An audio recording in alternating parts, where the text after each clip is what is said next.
এই যে বন্ধুরা আপনারা দেখতে পাচ্ছেন, এটাই হলো মালিহা ইকো পার্কের সাইনবোর্ড। এই যে এখানে লিখেছে কত সুন্দর করে, মালিহা ইকো পার্ক, মিনি চিড়িয়াখানা, শিশু পার্ক ও পিকনিক স্পট। দেখেন, আর এখানে কত বড় একটা লাভ সিস্টেম করে ইয়ে করেছে, মানে বসার প্লেস করে দিয়েছে। এখানে বসে তো বন্ধু একটু বসে দেখি। এই যে বন্ধু আর আমি বসলাম। তো দেখেন, প্রাকৃতিক পরিবেশটা কিন্তু অনেক সুন্দর। দেখাও একটু, ওদিকে দেখাও, ওইদিকে দেখাও। দেখেন ওয়েদার কত সুন্দর। এদিকে একটু দেখাও, এদিকের ওয়েদারটা দেখেন কত সুন্দর। আর এখানে যে জমির অনেক, এই পার্ক যে দেওয়া হয়েছে আমাদের দেওয়া, এই পরিমাণ জমি আছে, এটা কখনো ভাবি নাই যে এই পরিমাণ জমি নিয়ে একটা পার্ক হবে। এটা আগে কখনো ভাবি নাই আমাদের দেওয়ানগঞ্জে হবে আর কি।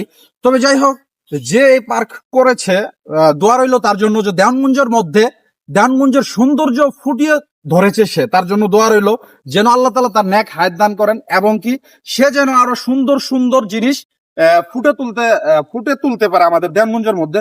তো অবশ্যই কিন্তু আপনারা এই মালিহা ইকো পার্কে আসবেন। আর এই যে আমার বন্ধু, আমি তো আগে থেকে বলে আসতেছি, আমার বন্ধুর আইডি একটু সবাই সাপোর্ট করবেন। আমার বন্ধুর আইডির নাম হচ্ছে মুস্তাফিজুর রহমান শেফন। অবশ্যই আমার বন্ধুকে সবাই সাপোর্ট করবেন। আর দেখেন, এই দৃশ্যটা আমার খুব ভালো লাগলো, তাই আপনাদের মাঝে তুলে ধরলাম, ভিডিওটা শেয়ার।